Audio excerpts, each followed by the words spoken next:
Alors, bonsoir à tous. Mon nom est Sébastien Brault-Lepitre et nous sommes mardi, le 12 mars 2024, aux alentours de 20h30, heure du Québec. Et c'est avec un grand plaisir que je me présente à vous pour la deuxième fois que j'ose euh, faire une petite vidéo, une petite conférence, m'entretenir de vive voix. Me proposer, m'offrir à vous, puisque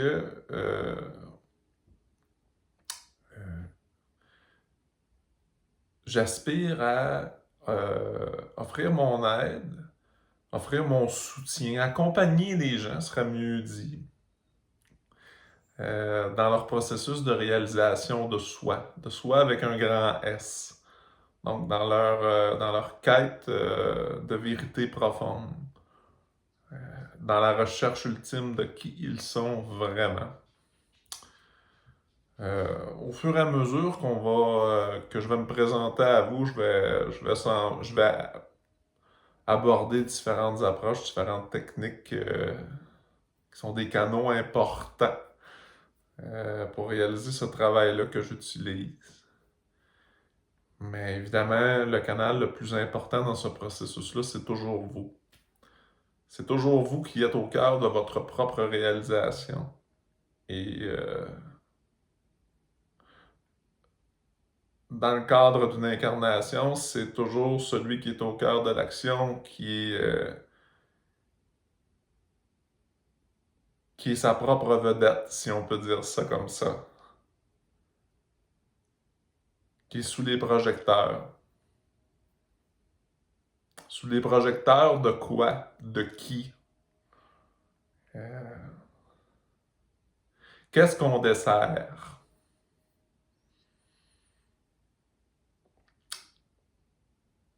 Qui l'on est vraiment? Toutes des questions qui peuvent devenir tenaillantes, qui peuvent devenir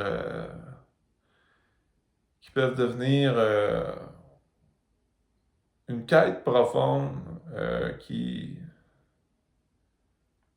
peut se transformer en toutes sortes de hauts et de bas.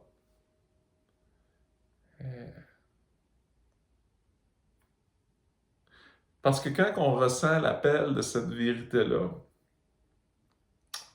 ça devient quelque chose souvent d'assez... ça peut devenir quelque chose d'assez tenace. Ça peut être progressif aussi comme appel.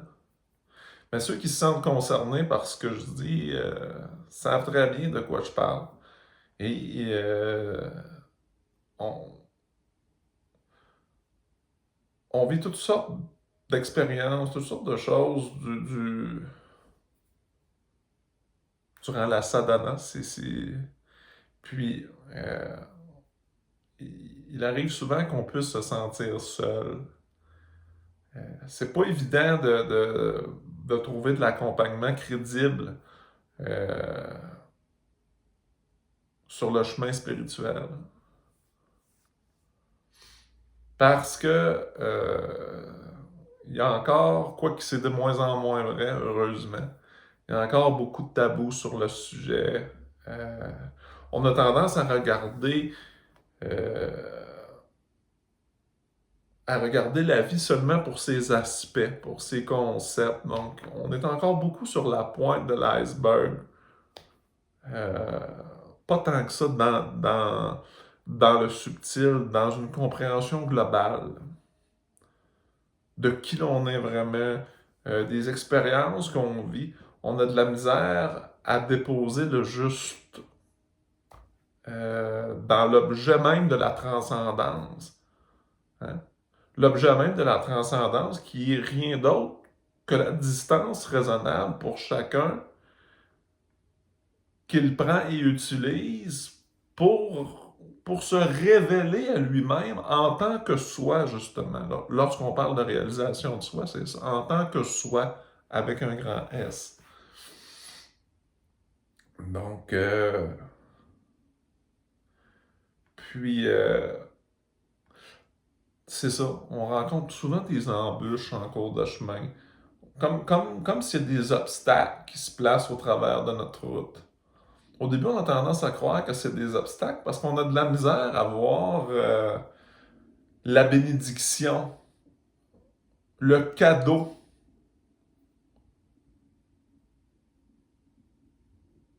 Le cadeau, comme si le beau, comme si la joie, comme si, comme si le juste, comme si l'amour était quelque chose de caché, un peu. Et puis,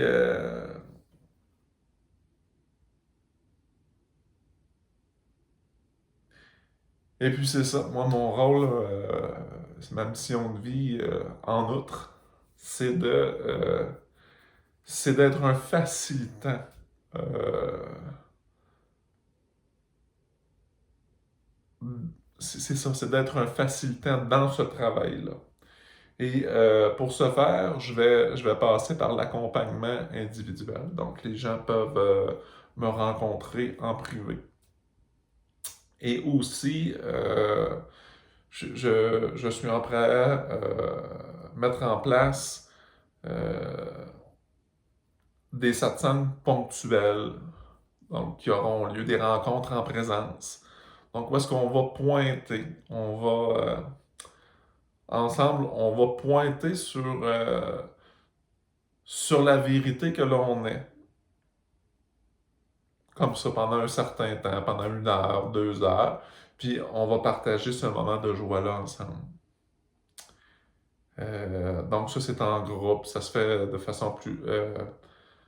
ça se fait en groupe, collectivement. Puis pour l'accompagnement, bien, j'ai certaines plages horaires qui sont disponibles aussi. Les gens peuvent venir me rencontrer chez moi, dans ma salle de soins. Alors voilà. Euh, je me, je me suis sorti plusieurs thèmes ce soir que je pourrais aborder. Je voulais voir si j'avais comment l'élan se présentait. Ça, c'est une autre chose. Euh, une autre chose sur laquelle on peut travailler ensemble. Apprendre un peu, ou plutôt même réapprendre à se rappeler de qui l'on est vraiment pour, pour cesser d'avoir un agir qui prend sa motivation dans la conviction que les choses doivent être différentes, mais plutôt orienter son agir dans le juste, dans le vrai. Et pour ce faire, il faut savoir que notre champ d'action n'est jamais pour changer la réalité, puisque la réalité demeure et est inchangeable à jamais, depuis toujours et pour toujours. Ceci étant dit, s'il semblerait qu'on agisse, qu'on pose des actions, eh bien, sachez que ce n'est jamais vraiment pour changer les choses. Ce n'est jamais vraiment dans le but de faire passer une croyance au-delà, par-delà la vérité que nous sommes. C'est vraiment important de comprendre et de savoir que tout est un.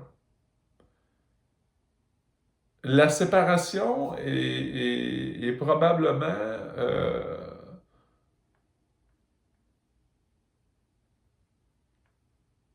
est probablement le plus vilain tour que l'on sait jouer.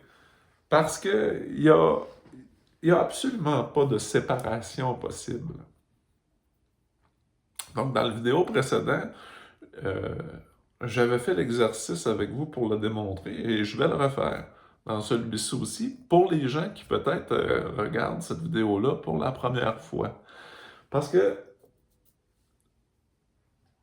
de réaliser, d'emmener à sa conscience que tout est un, c'est vraiment le point de départ. C'est vraiment le rappel, c'est vraiment le doux rappel, on va dire ça comme ça. c'est vraiment le doux rappel d'une vie sans fin. Et c'est vraiment le cas. D'ailleurs, faites l'exercice. On fait l'exercice en 30 secondes peut-être ensemble. Les plus grands hommes de science, les hommes avec les plus gros intellects, ont tenté de résoudre l'énigme du monde à combien de reprises? Hein? On pense à Albert Einstein qui a fini sa vie aux États-Unis parce qu'il était obligé de fuir durant la Deuxième Guerre mondiale, justement pour ses propos beaucoup trop avancés pour la grosseur d'ego que certains hommes, pour ne pas nommer Hitler, avaient à l'époque. Et tout ça pour dire que à tous les fois qu'on essaie de trouver le départ de ce que l'on est, toutes les théories, les calculs mathématiques qu'on peut s'imaginer, on est obligé d'en inventer un nouveau pour justifier le précédent et observer comment ceci est une boucle sans fin.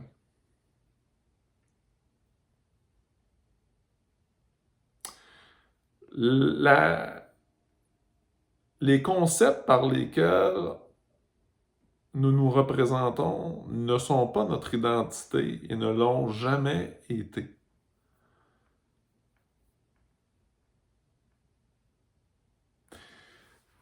Quand on comprend ça, puis qu'on est parvenu à se déposer là-dedans avec sérénité,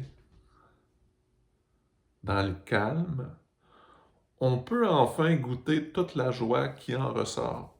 Toute la joie qui est la nôtre, qui nous est due. Et on comprend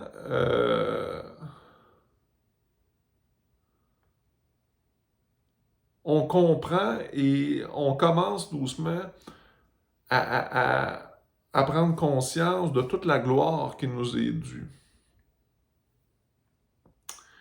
Et c'est vraiment une grande bénédiction. Il n'y a pas... On ne peut pas vouloir plus que ça.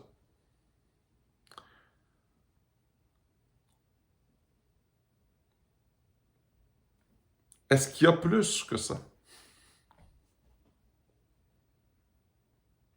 Parce que si on comprend bien ce que je dis là,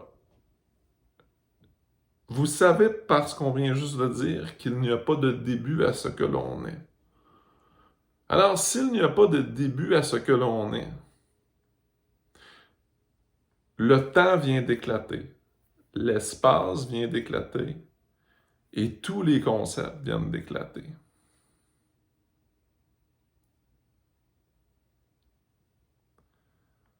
C'est vraiment formidable. Il y a quelque chose de fantastique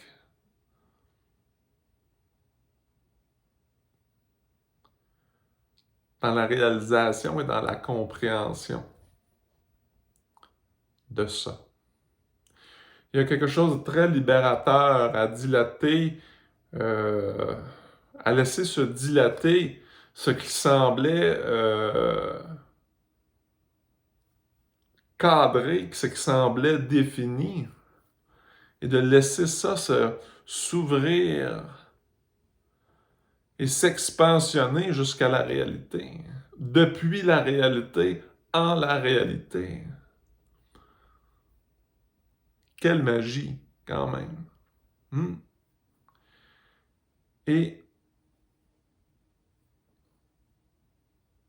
moi, je demeure convaincu que fondamentalement, c'est ce dont, s'il y a besoin, et croyez-moi, il n'y a aucun besoin, mais s'il y a besoin, et si nous souhaitons, en tant que conscience, jouer le jeu qu'il y a besoin, s'il y a un besoin, c'est celui de se redécouvrir véritablement. Alors, c'est donc ma proposition pour vous. Puis, donc, j'ai vraiment une approche qui est globale, qui me permet de rapidement d'aller dans les choses, autant comme c'est les plus concrètes que les plus subtiles, que ce soit, c'est vraiment dans plusieurs domaines. Je fais ça avec beaucoup de bienveillance, avec beaucoup de gentillesse, sans jamais rien forcer. Toujours en honorant et en respectant, en goûtant et en profitant du plaisir de la complétude que nous sommes et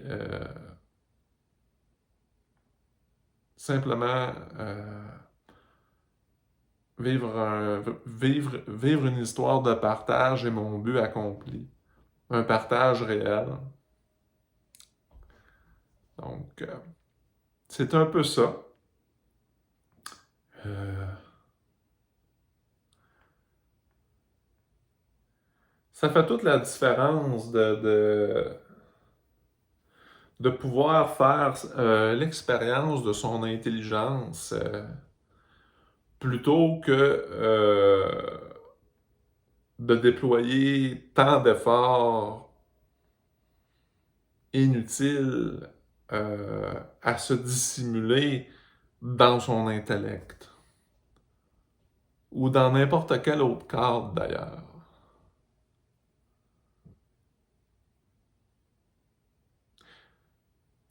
J'ai envie, j'ai le goût de sincérité. Puis la raison pourquoi que j'ai le goût de sincérité, c'est pas parce que je la cherche, c'est parce qu'elle m'habite.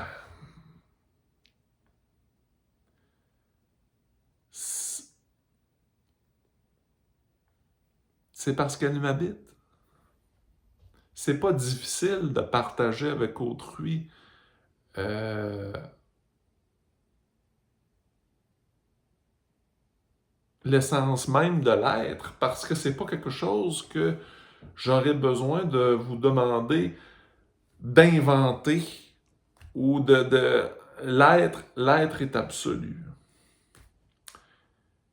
Et dans un processus d'incarnation, on est constamment à la redécouverte de l'être.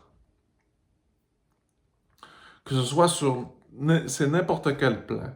Parce qu'il existe des plans qui, en apparence, où est-ce que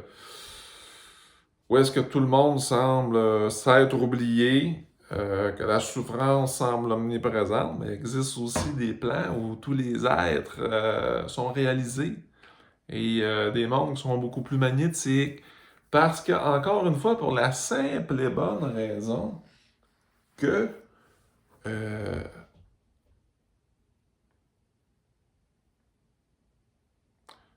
on fait l'expérience de ce en quoi on met notre foi. C'est ça que je veux dire par euh, faire l'expérience de son intelligence ou la croyance en son intellect. Si on fait l'expérience d'une croyance en son intellect seulement, on va d'être tout petit, tout petit, tout petit. Si on fait l'expérience de son intelligence, l'intelligence, pour moi, c'est la même affaire que le soi. D'ailleurs, toute chose est une représentation du soi dans l'œil de celui qui a la foi juste en ce qu'il est.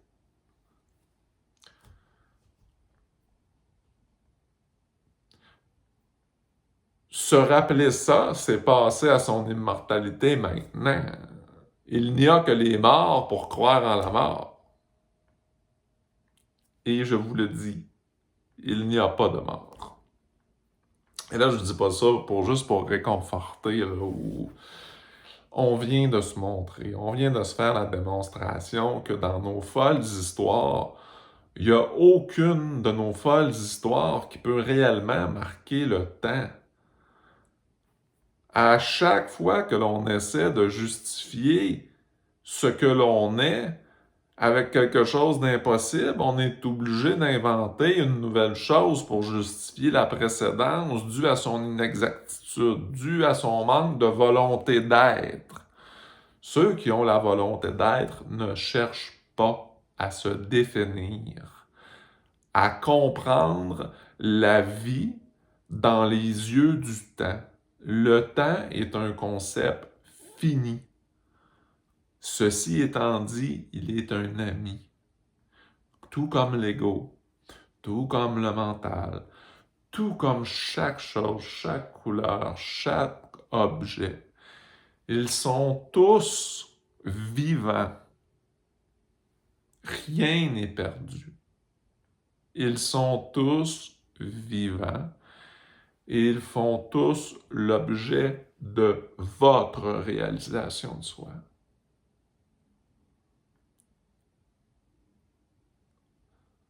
On est toujours à la rencontre du Fils de Dieu et le Fils de Dieu est pareil à son Père.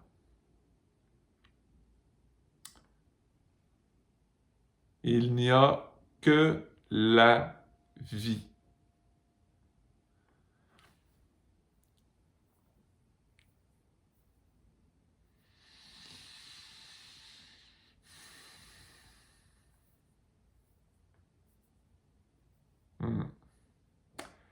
Ça me ferait vraiment plaisir s'il y en a qui ont des questions, qui aimeraient ça, proposer des thèmes de conférences, participer à des satsangs, qui trouvent ça intéressant ce que je dis. Levez la main, faites-vous voir, venez me parler. Ça me fera extrêmement plaisir.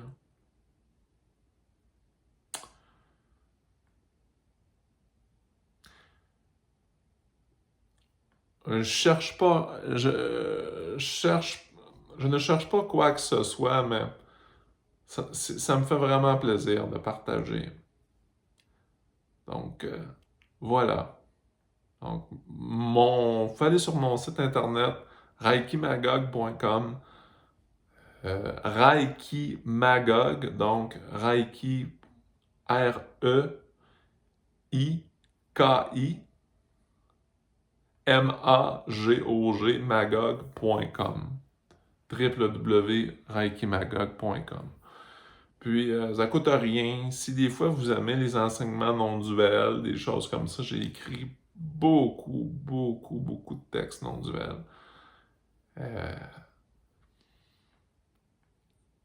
Et plus ça va, plus ça va aller, plus il y aura de contenu, je l'espère, d'opportunités de goûter la vie, de goûter le soi, par l'entremise de ces couleurs-là, de ces formes-là qui apparaissent pour nous, en nous, et puis à découvrir si vous le voulez. Voilà. Donc, je vous dis peut-être au plaisir.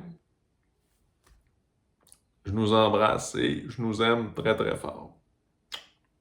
Au plaisir.